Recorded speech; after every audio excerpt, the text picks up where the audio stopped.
All right, good morning, everybody.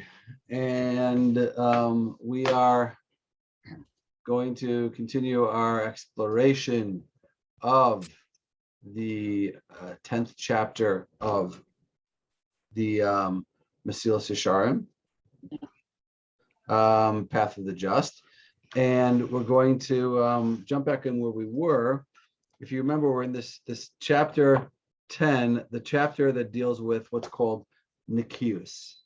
And Nikius is, and I got a little feedback last week that maybe Nikius is slightly intimidating or slightly has a feeling of maybe being a little bit overwhelming. And I think the reason for that is because the way I've been describing it up until now is taking where we're at, taking our achievements and our accomplishments Jewishly, spiritually, and sifting them through an even finer sifter and refining them and elevating them and developing them and fine-tuning them even more. And I think when people hear that, they might think like, whoa, whoa, whoa, whoa. I mean, I'm pretty good with like where I'm at and what I'm doing, and I'm not sure I really want to like bump it up to the next level of really, really taking it to like a super, super granular level of focus on my observance. So I understand that, and that makes sense. I think that makes sense to all of us. But I would say is that as we move on in this chapter, and this section of Nikius, really the next chapter 11, which details it, is the longest chapter in the book.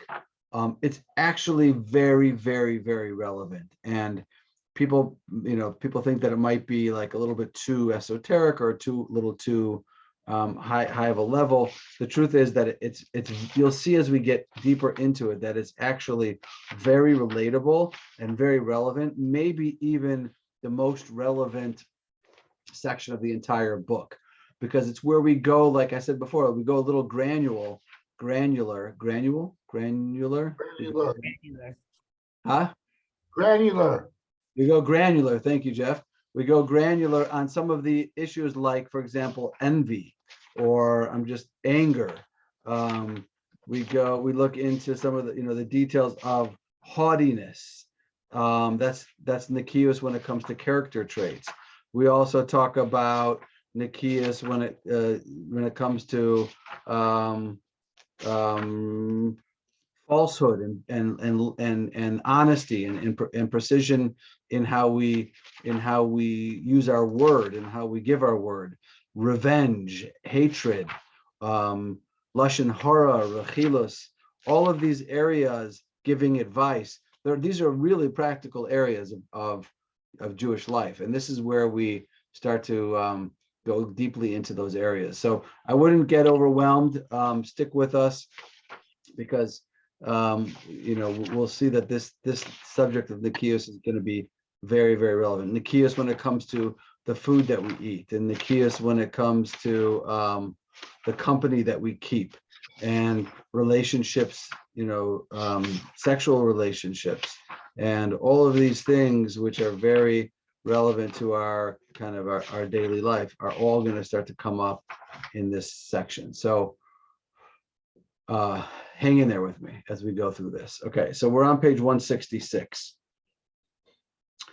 And now we're going to try to give a couple of Talmudic sources to underscore or to highlight this notion of Nikias, which is again subtle. It's a much more fine-tuned and subtle approach to our mitzvah observance.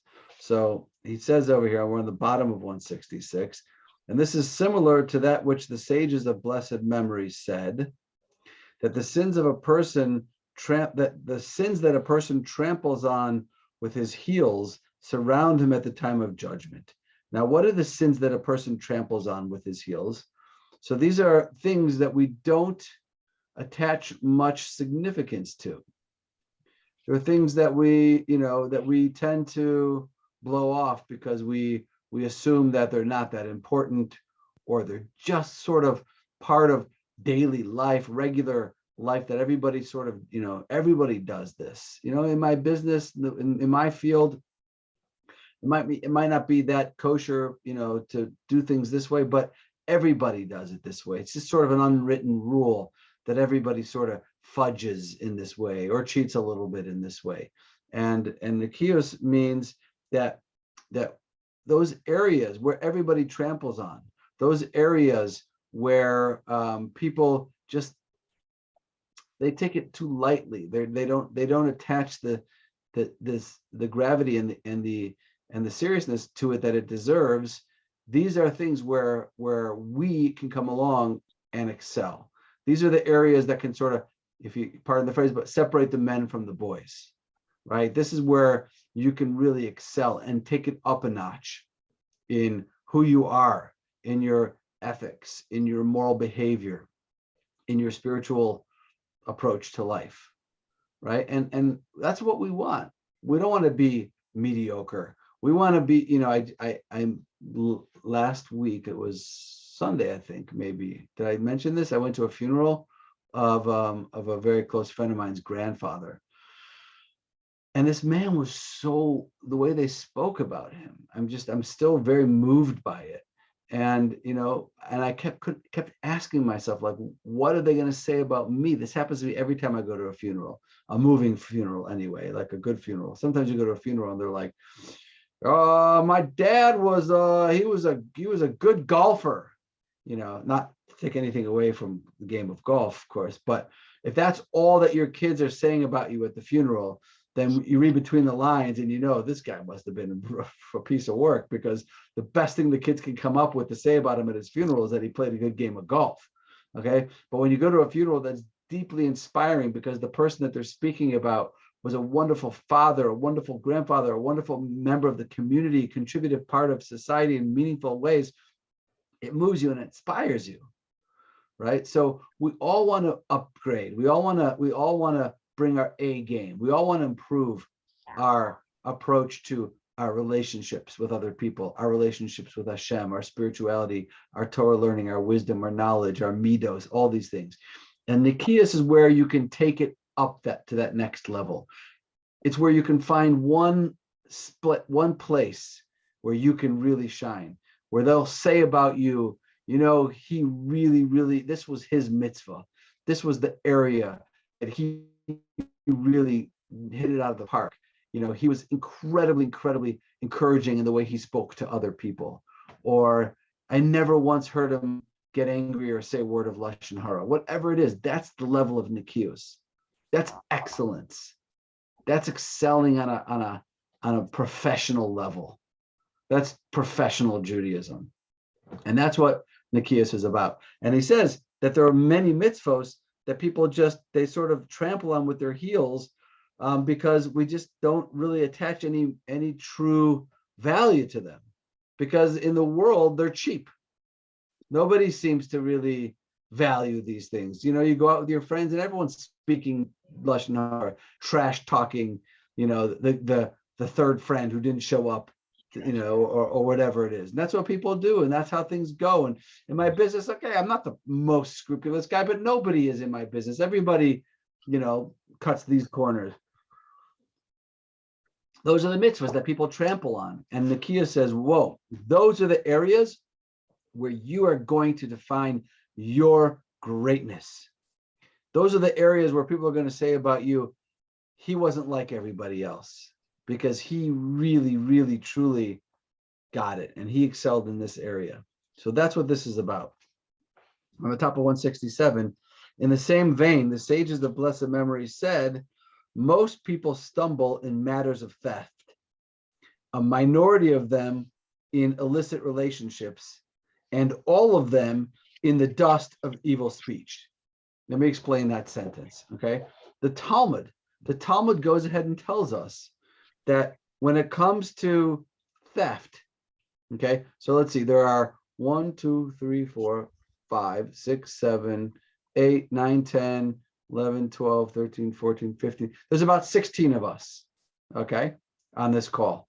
So according to the Talmud, most people stumble in the matters of theft, okay? That means 9 people on this call And I'm not asking for anyone to show hands now, but 9 of us are ganavs. Okay. If anyone wants to, Jeff, we got one person who admitted to being a ganav. Okay. We don't need the details, but we have, what does that mean? We're thieves? Most of us are thieves? I don't know any thieves. I don't hang out with anyone who's a thief. I don't like thieves. What does it mean most of us are thieves? What do you think? We don't. David? Oops, sorry. No, go ahead.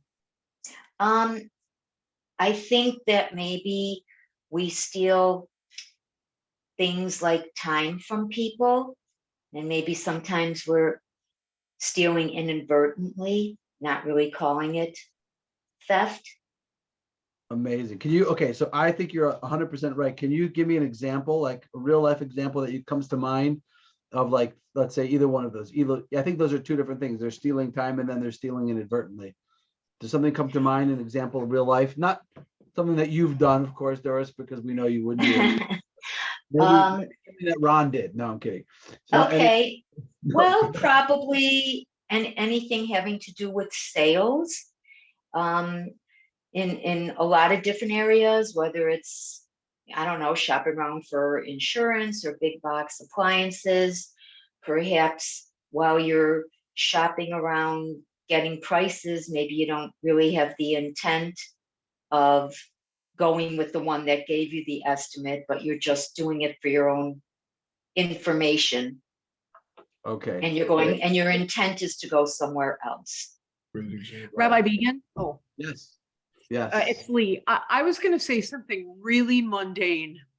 Okay. And that is, I think when we're late, when we show up late, it seems like it's completely inconsequential, but ultimately we're wasting someone else's time. We're not showing them the respect by showing up on time at a designated period and I don't know if that qualifies for what you're talking about. That's absolutely. So let's take both of those examples, because those are 2 perfect examples, right?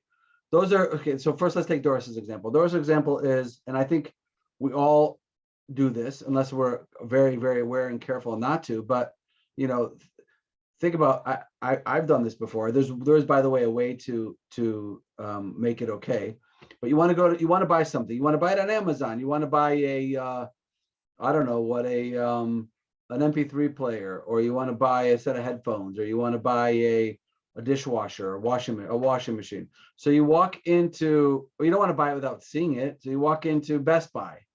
So now, if you don't use any of the salespeople there, if you just go in on your own, that's fine. The store's open, go look around.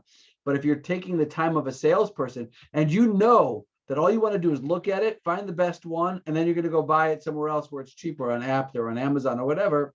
Mm-hmm. That's Doris's example. That's not okay. Now, if your mindset is, if they'll match my price, I'll buy it there. Or if I find something that I like, maybe I would buy it there, then it's perfectly fine. And it's up to them to sell it to you and to make you a good deal and offer you a good price. But if you know that that's not your intention at all, then that's not okay. Now, what you could do is you could say to the salesperson, hey, I just want to be totally honest with you up front. I'm not planning on buying anything. I'm not planning on buying this item. I just want to look at it. But if you're willing to help me, that'd be great. And if they do, that's fine. Okay. But Doris's example is a very good example. That's called stealing time. And Lee's example is also a great example. It's not mundane at all. It's something, it is mundane in the sense that we all do it and don't think a lot about it, but that's exactly what he's talking about. He's talking about the mitzvahs that we trample on with our heels. They surround us. Everyone's 5 minutes late. When you say I'm there at 12, it means I'll be there between 12 Jewish time, 12:15. But no, that's not okay. Somebody's there. If that person is going to show up at 12, and you show up at 12:15 or even 12:05, like you said, Lee, you're taking time away from that person. That person, you're stealing time from that person, and that's not okay. And look, it happens sometimes that you're late, but you can't, if you have to be somewhere at 12:10 and it takes 12 minutes and it takes 10 minutes to get there, you can't leave at 12:10. You gotta, minutes matter. I'm working on this in my house. #minutes matter. right? You gotta work backwards. If I have to be somewhere at a certain time, you got to know what time you have to leave the house to get there, and you got to leave at that time. And if you're not, and if you're just cavalier about it, you're stealing someone's time. That's not okay. Yeah, good examples. Perfect. Okay. So that's exactly what we're talking about. We're talking about most people steal. Now, another way that people steal, I think most people steal, is little tiny things that no one thinks about that everybody does. You're in the office. I mean, no one really works in an office anymore, but back in the days when there used to be these things called offices that people used to go work in, there might be a photocopy machine there that's for people to use in the office. And maybe you have something personal that you want to copy. So you go and you make a few copies of, you use the photocopier. Now, if it's clearly stated that employees are allowed to use the photocopy machine at their own discretion for their own personal use, that's fine, no problem. But if it's not, then that's stealing. Oh, come on. I'm working for a company, a $50 billion company. You think it really makes a difference, the 4-cent photocopy? Probably not, but that doesn't matter. That's not the point. The point is that that's called stealing unless there's permission to do it. So we all have little subtle ways that we are stealing. And the Talmud says it. The Talmud calls it out. Most of us are thieves. Most of us are thieves. How many thieves do you know already? But if you understand that a thief is doesn't have to be someone who's breaking into houses at night, or someone who's robbing people on the street or stealing cars. Thieves could be people that show up a little late for a meeting, or somebody who, maybe you're not quiet in your home when somebody's sleeping. And then you wake them up before their alarm clock is supposed to go off, and you may have stolen 15, 20 minutes of their sleep. And that person might be somebody who's very careful with their sleep. I remember Noah Weinberg, of blessed memory, our Rabbi, our teacher. Noah Weinberg over here. Okay. He once told us that when it comes to sleep, a person should figure out, and you can figure this out, exactly how much sleep they need. Okay. And how do you figure it out? You start by getting 8 hours of sleep, and then you do that for a week, and then you cut it down to 7 hours and 50 minutes, and then you cut it down to 7 hours and 40 minutes.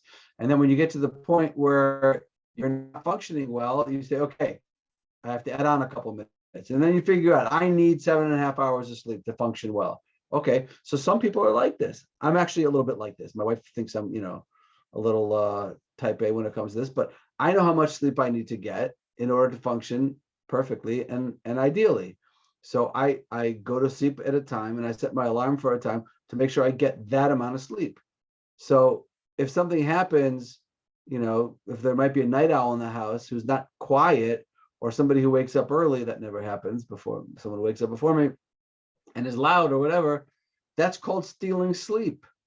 That's, I see like all the husbands and wives are looking at each other over here, right? You got to be very careful with your spouse. If you're not on the same sleep schedule, right? If it be someone who wakes up super early and your husband stays up a little bit later and needs to sleep a little bit later, then you have to do your very best to be very quiet and not to wake him up. Okay, you have to be considerate, and that's called stealing. Okay, so most of us are guilty of that. A minority of people are guilty of illicit relationships, sexual immorality. Really?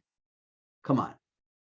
Okay, every once in a while, you meet somebody who might be cheating on his wife or whatever, but I mean, how many of we're cheating on our husband? How many of us really do that? How many of us are really involved in illicit sexual relationships? Well, it depends. If you define an illicit sexual relationship as having an affair or cheating on your spouse, then probably, very few, let's say, in our circles, hopefully. But if you consider having an illicit relationship, looking at inappropriate things on the internet, or having some kind of emotional connection with somebody that is a little bit inappropriate, and you have like a private secret person that you're texting with once in a while that your wife doesn't know about or whatever, you may never see her, you may not have any relation, but those are a level of illicit relationships. Those are on the Nikias level. When you go granular and you fine tune it and you look at it and you break it down more carefully and more specifically, an illicit relationship doesn't just mean I'm cheating on my spouse. It can mean something much more subtle than that. It can mean that there's a little bit too much emotional connection between me and somebody that I'm not supposed to have an emotional connection to, right? I introduced this idea to a friend of mine who is now divorced, and I had a pretty strong suspicion that his wife was having at least an emotional affair, meaning I didn't think that she was actually having an affair with somebody, but I had pretty good feeling that she was having a deep emotional, intimate relationship with another guy. And he's like, she's not cheating on me. She's not cheating on me, you know? Okay, so, and she probably wasn't, but once she was involved in this deep emotional relationship with this other person, she was not emotionally available for him on the same level, you know? And that's a degree of illicit relationships on the Nikios level. When we fine tune it, when we look a little bit more beyond the surface and into a deeper level, we can see that can also be a form of illicit relationships. And then the dust of evil speech. Okay, I might not be a Baal Lashon Hara. I might not be a guy who goes around saying, "Did you hear what he did? Did you hear what she did? This and that and that." Okay, no one can tolerate somebody like that. But there's unbelievable subtle ways that we can speak Lashon Hara without even speaking Lashon Hara sometimes. Sometimes just an eye roll, that says a million things. That says so much. You know, we give away our feelings about a person, or like, you know, what do you think about so-and-so? I met him the other day and great. Yeah, nice. That's called avak Lashon Hara. That's the dust of Lashon Hara. Okay. And he says, the Talmud says we all do that. We all do that. Okay. So am I a Lashon Hara guy? Am I a Baal Lashon Hara? Am I like this, you know, gossip monger or talebearer? No, of course not. I'm a rabbi. I would never do that. Am I guilty of avak Lashon Hara, dust Lashon Hara? Yes, I certainly am. Certainly am. All the time. Probably multiple times a day. If you look at it on the granular level and you go deeper. Okay, because due to its exceedingly subtle nature, all people stumble in the dust of evil speech to the extent that they do not recognize such speech as sin. Okay. It's an interesting example down below in note number 12. An example of the dust of Lashon Hara is praising someone in front of someone that you, let's say, I know Jeffrey doesn't like this guy very much. Okay. So I start praising him in front of Jeffrey. It's definitely going to elicit, not with Jeffrey, but with somebody who's not as refined as Jeffrey, it's likely to elicit some kind of like, it might elicit like, who are you kidding? This guy's the biggest jerk in the world. Or it might just elicit like, yeah, sure. Whatever. You know, whatever. You know, so that's a form of avak Lashon Hara. Just praising somebody in front of somebody else when you know that person doesn't like that person. That not even the person who says the whatever, but the guy who elicits the whatever is on a level, on a subtle level, on a Nikias level, guilty of Lashon Hara. Okay? Rabbi, Yeah. It's Hannah. I have a question. So one thing that I always wonder is, let's say you are with a group of people and a friend, and that friend is lying, okay? And you know they're lying, which is stealing. Are you supposed to tell, like, oh, what are you talking about? Or are you just supposed to let it go? It's always bothered me because, you know, I'm sure we've all been in those situations where, you know, the person is lying. So what do you think? Well, I think it highly depends on a lot more sort of details of the situation. If they're lying in a way that's relatively harmless and no one's going to get hurt by it, that might be one thing. Let's say they're boasting about themselves and they're like, oh yeah, and I have a house in Hawaii, and I own a condo in Alaska, and I have 4 yachts or whatever. Like, and they're lying, but like it's not hurting anyone or affecting anyone or causing any negative, then maybe you don't say anything. If they're lying in a way where they're misleading somebody who's likely to be harmed or damaged by it, then it's a very different set of circumstances. Also, if you do feel the need to say something, do you say it to them privately alone, or who do you have to inform about it? So, it really depends on the details of the situation. So it's hard to answer that in a sort of general sense, but if you had a very specific example, we could try to break it down a little bit and analyze it. But yeah, it really depends. It really depends a lot. Generally, you don't want to embarrass somebody in public. So if there's a way to do it privately, that's always preferable. Also, if you don't think the person is going to be interested at all in your rebuke or your whatever the words are, your constructive criticism, and then there's less of a reason to say something to them, because they're probably not going to listen to you anyway. So there's a lot of factors that go into those types of decisions. Not simple. Yeah. Thank you. That's how I feel. Thank you. Yeah. Complicated, right? Okay. Any other thoughts about this sort of like very, very subtle way of looking? Even when you just think about this, you start to like, you don't want to make yourself crazy, and you don't want to go over the top, and you don't want to constantly be, neurotic and thinking and rethinking and overthinking everything you say and everything you do and but you do at the same time want to have a degree of awareness and self-awareness, right? I mean, that's one of the rarer commodities, people that are self-aware, people that so often we meet people that don't seem to have any self-awareness.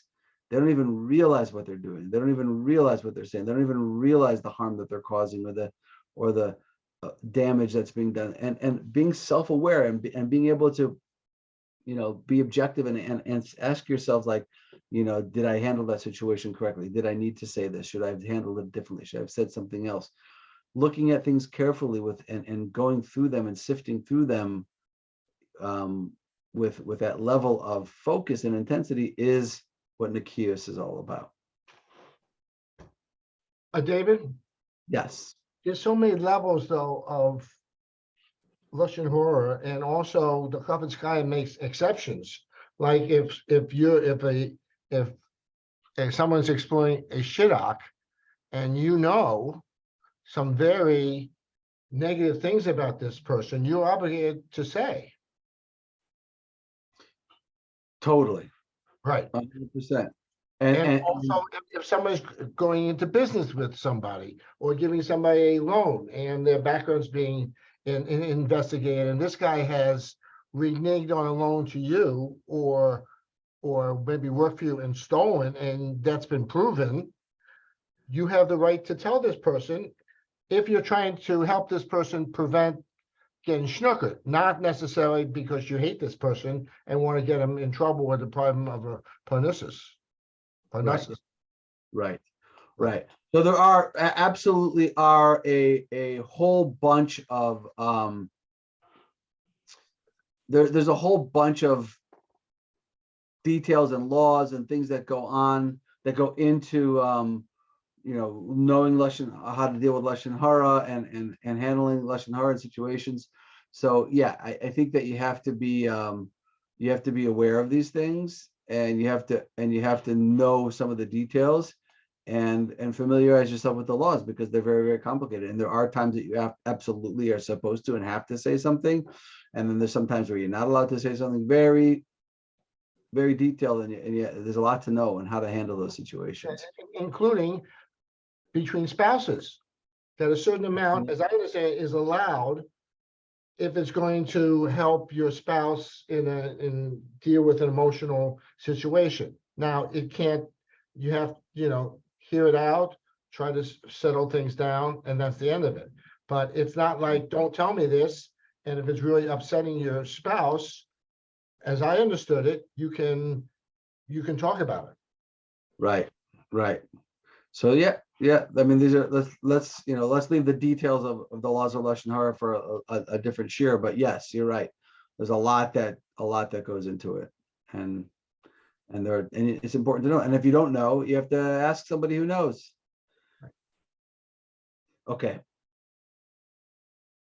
Good. So let's move on a little bit. We're in the middle of 167. Our sages speak of David HaMelech's mastery of this trait and what he merited as a result. Okay.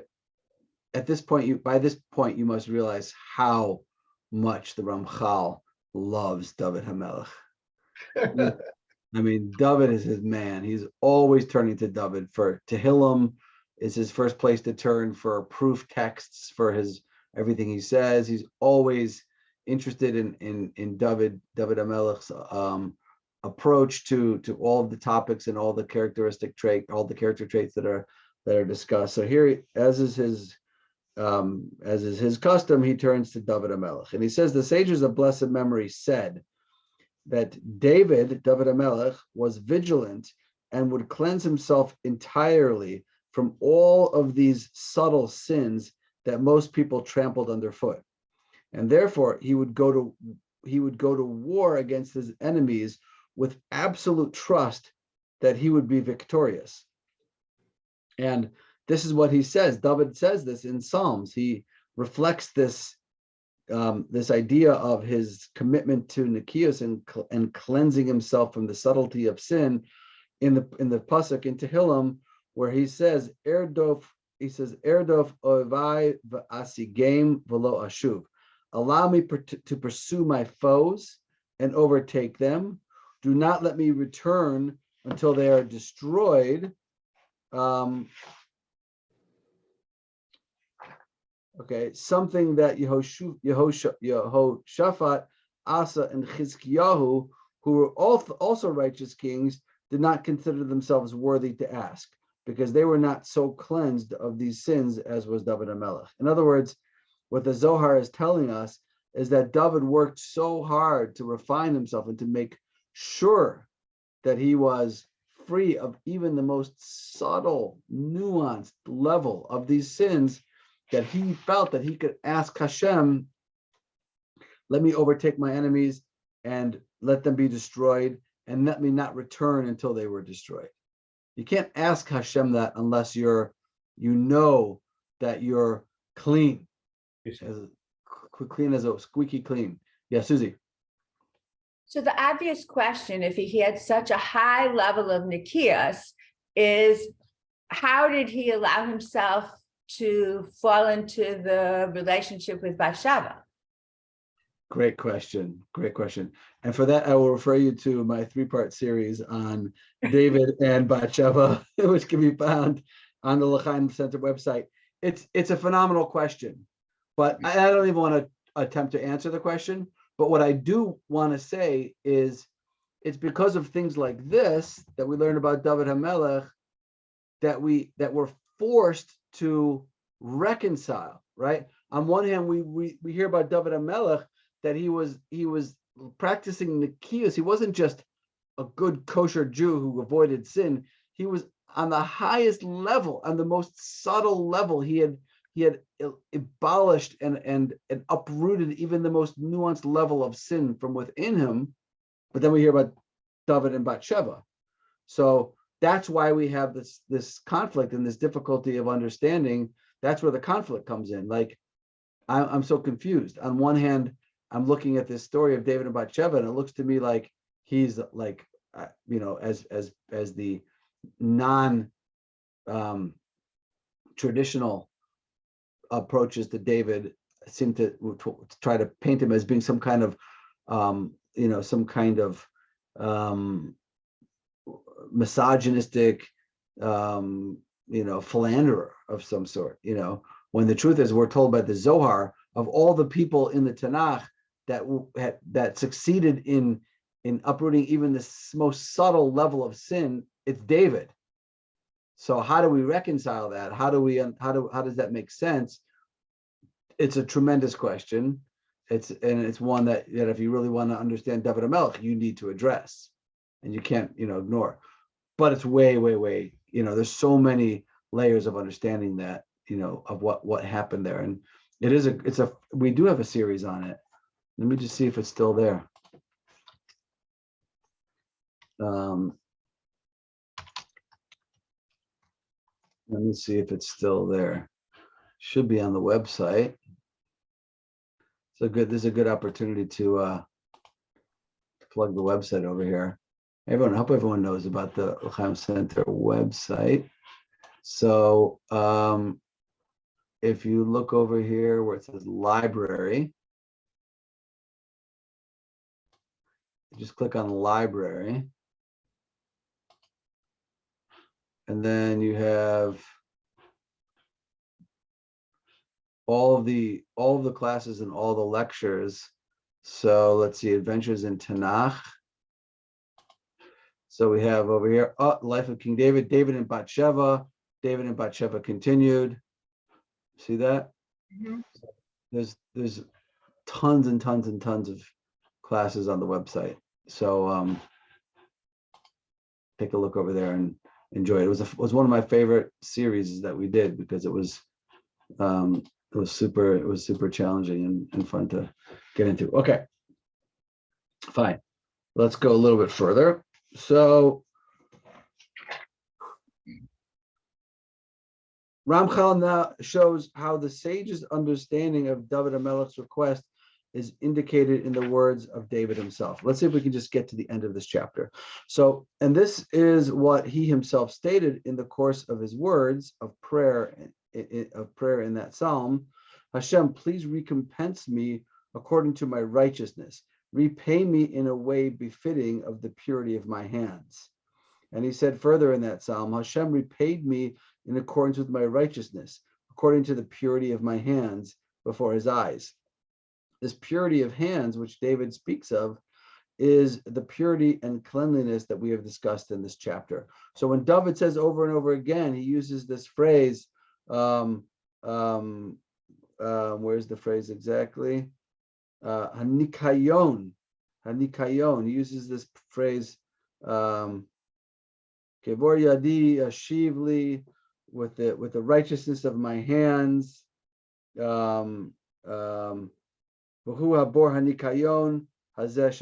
This is the purity of hands that we've been discussing, is this very, very concept of cleanliness, of nikius.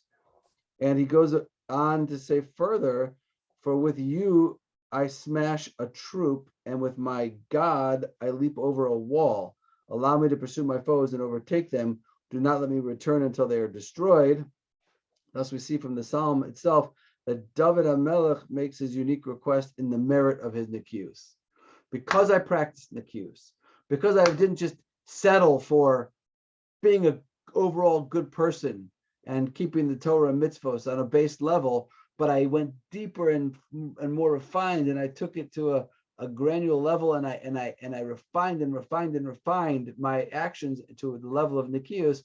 Because of that, I feel like I have the right to ask of you, Hashem, to be able to overtake my enemies. Okay, now Ramchal also proves from David HaMelech's own words another assertion made above. David HaMelech says further, who may ascend on the mountain of Hashem? Who may stand in the place of his sanctity? One with clean hands and a pure heart. Thus, David HaMelech himself essentially says here what was asserted earlier. Only one who is completely cleansed from every trace of sin and iniquity is the one who is suited to see the presence of Hashem. So if you really want to be in the presence of Hashem on the highest level that you can, and to reach that potential that we all have as human beings with a godly soul, nikius. We have to work on nikius. We can't be satisfied with, I'm a pretty good guy.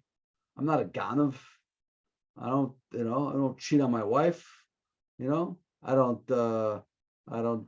eat on Yom Kippur. I'm a good guy. I'm a good Jew. No, we gotta step it up. And wherever I'm at, take it to another level. David HaMelech also implies here that attaining Nikias is no small accomplishment.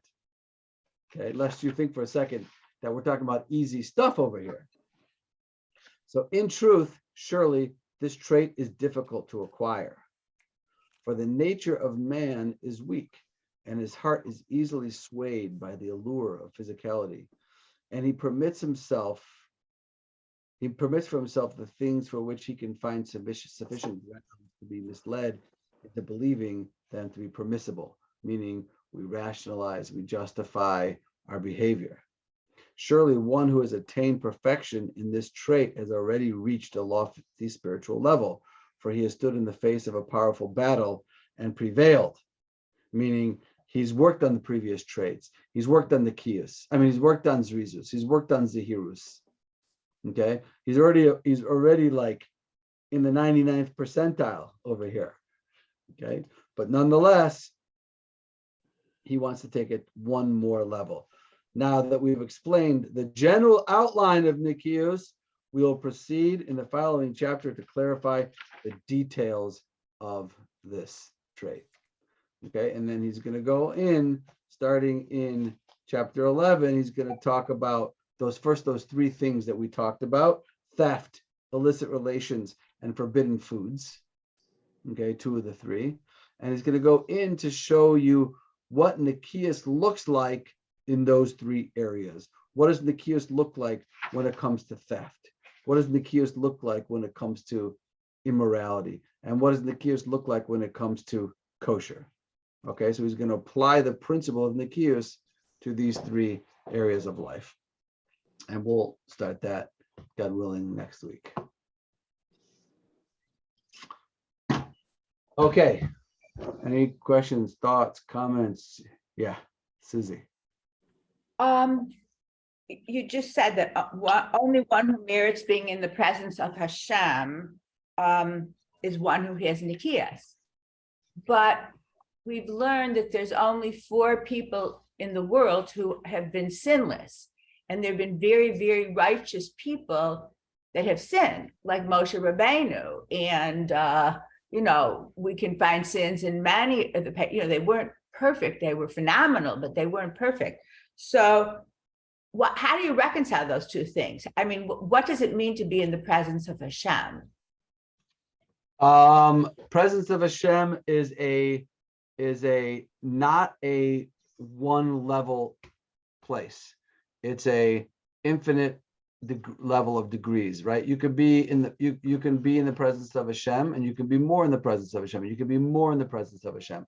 So it's a matter of degrees. To the degree that I am working on Nikias, to the degree that I'm taking my avodas Hashem, my service of Hashem, to a deeper place, and I'm being more careful and more precise, and I'm functioning on a spiritually on a higher level. To that degree, at the same, in a direct correlation, my exposure to the presence of Hashem grows. I'm more able to connect to Hashem. I'm more able to be in Hashem's presence. But you're right.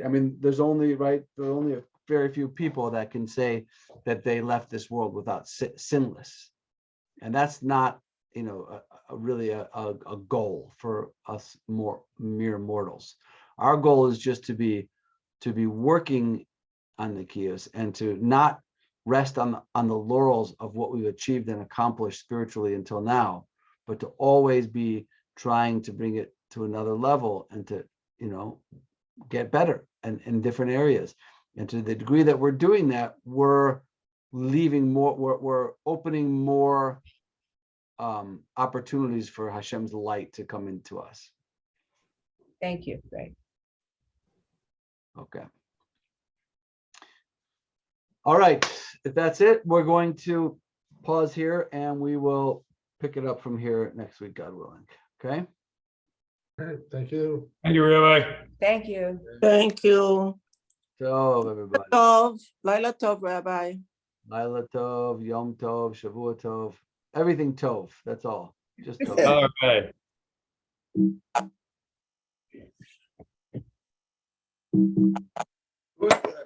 Thank you.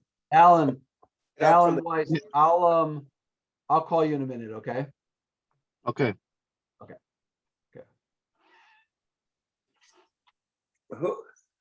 Who's the younger gentleman on the couch at L'Chaim Center struggling to get up? All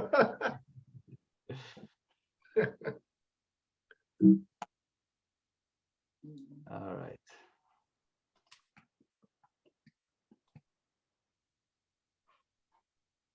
Hi, guys. Hey, did you book your tickets yet to Barcelona? Well, I have not, because it's a very bad week, because Joseph has 4 schools that we're trying to get him into. And the first 2 weeks of February is when all of his interviews and open houses, everything are taking place. And we don't have the exact dates yet, but we're waiting, hoping that we're going to get like a little window, in that sweet spot of like between the 10th and the 12th or whatever. But it's iffy. It's definitely iffy. All right. Iffy. Yeah. Yeah, we're gonna be there the 11th. Beginning- Right. So it's basically Paris. We're in Paris, like I think the 15th. that 1 week. You Okay. can come to Paris. It's We shopping. would come either way. We would come to Barcelona or Paris, just if we literally get 2 days where he has 2 consecutive days that we know for sure that he doesn't have an interview or a school, an open house at one of those schools, we would come for sure.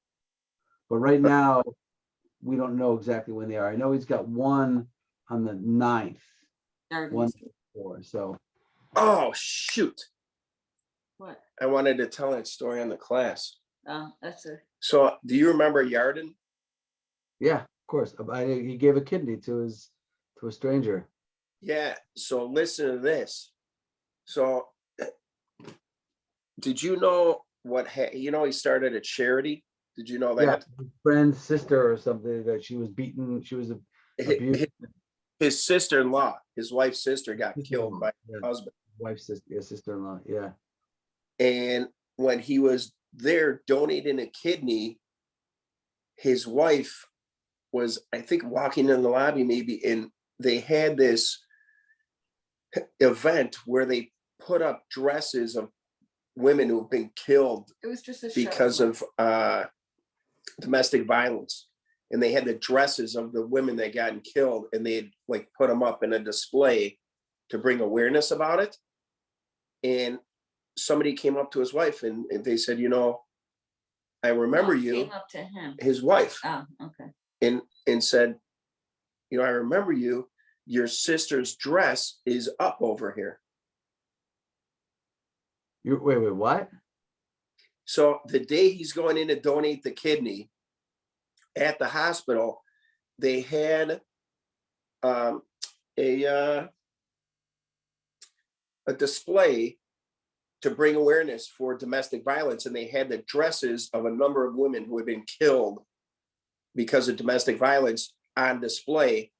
And when his wife was walking in the hospital, the lady who did it recognized her and said, your sister's dress is over here. Oh my gosh. Like on the, he's going to donate the kidney. That's when they had the display there. So he said, he definitely felt like his sister-in-law was there and watching. Wow, that is crazy. Isn't that? You spoke with him? Yeah, I talked to him last night. Wow. How's he doing? Is he home? Yeah, he's doing good. Amazing. All right, fine. Okay, I gotta go eat something. Yosef has made some dinner. Hi, Pops. Well, we're gonna speak in an hour, right, Pops? Father? I Wow. bet you're on mute. Dad. Hello, vegan.